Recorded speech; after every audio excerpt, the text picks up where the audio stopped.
The public reaction was nothing short of explosive when news of Labour's secret surveillance scheme broke. National newspapers plastered the leak across their front pages, with tabloid headlines screaming about Labour's secret spy scheme targeting benefit recipients. Within hours, protesters had gathered outside Parliament, their voices echoing through Westminster's corridors. Civil rights groups immediately condemned the policy, describing it as draconian, Orwellian, and a flagrant abuse of governmental power. The condemnation came from unexpected quarters. Even former Labour leaders, who typically maintained party loyalty, spoke out publicly, calling the surveillance plan a betrayal of everything the party once represented. The digital backlash was equally fierce. Social media platforms exploded, with hashtags like surveillance state and bank account gate trending worldwide. Activists shared heartbreaking stories of families already struggling on benefits, now terrified that every pound they spent could be monitored and scrutinized by government officials. The policy's inherent cruelty became undeniable as more details emerged. Labour headquarters went into full panic mode as MPs demanded emergency meetings while others threatened to resign their positions entirely. The backlash grew so intense that one anonymous shadow minister revealed the depth of internal frustration, saying they had been lied to about the policy's true nature and scope. Young staffers inside Labour, sickened by the deception they witnessed, began leaking additional information to journalists and opposition researchers. Internal polling data showed support collapsing in key constituencies across the country. Starmer's personal approval ratings plummeted to historic lows as donors began pulling back their financial support from the party. The situation reached a critical point when banking institutions themselves confirmed the surveillance discussions. Several major financial institutions publicly acknowledged that Labour representatives had approached them about sharing customer data. Although no formal agreements had been finalized, the mere fact that these discussions occurred proved damning for the party's credibility. A senior banking executive, speaking anonymously, revealed the shocking scope of Labour's requests. They described being shocked by what Labour wanted access to, emphasizing that this went far beyond standard fraud prevention measures. Instead, it represented financial surveillance on a national scale, something unprecedented in British politics.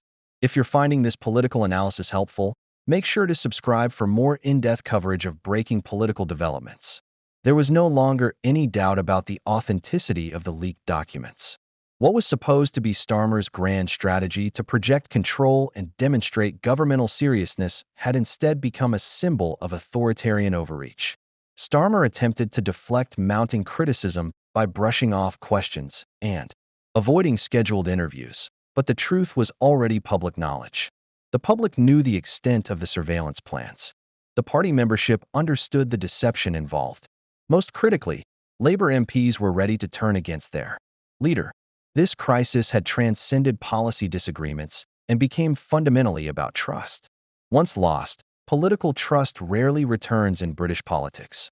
The leaked surveillance plans revealed the deep, growing rift within the Labour Party itself.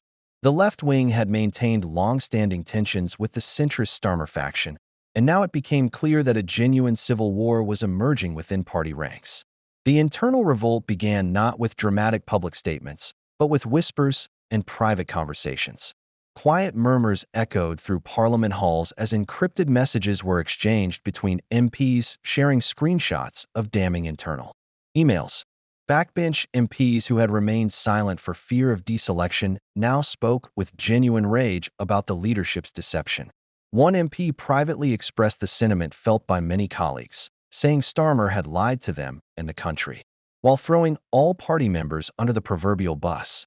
The Socialist Campaign Group, including prominent figures like John MacDonald, Zara Sultana, and Clive Lewis, publicly condemned the surveillance policy while warning of the party's moral bankruptcy.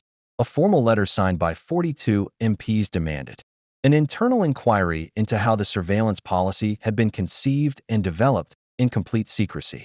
Starmer's deputy, Rachel Reeves, attempted to defend the controversial strategy, but the political damage was already irreversible.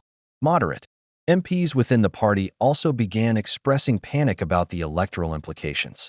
A Midlands MP who had previously supported Starmer said anonymously that they had backed the leader for stability but he had transformed into a control freak unable to recognize when he had gone too far. They predicted electoral disaster for the party. The political situation deteriorated rapidly as MPs from all factional backgrounds grew increasingly disillusioned with the leadership.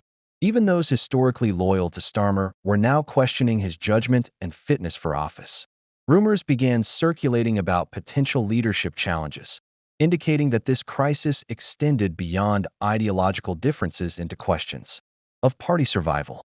A crucial turning point arrived when Labour's governing body, the National Executive Committee, held an emergency meeting to address the growing crisis.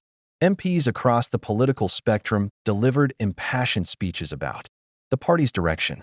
Even those who had attempted to remain neutral could no longer ignore the reality of potential internal collapse. The committee voted to establish an independent investigation into the surveillance leaks.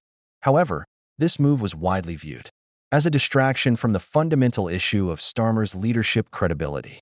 In an act of desperation, Starmer called a press conference to directly address the mounting crisis. With his trademark calm demeanor, he denied the most extreme allegations while his body language betrayed underlying anxiety. His statement about being committed to tackling fraud and learning from mistakes rang hollow, no longer carrying the political weight they once possessed. Subscribe now to stay updated on how this political crisis unfolds and its implications for British politics. By the end of that pivotal week, Starmer's team began privately discussing damage control options. These included reshuffling the shadow cabinet, staging a unity rally, and potentially softening their stance on the controversial surveillance proposals. However, these efforts came too late as the political damage had become irreversible. A new movement within Labour had begun organizing, explicitly calling for Starmer's resignation from party leadership.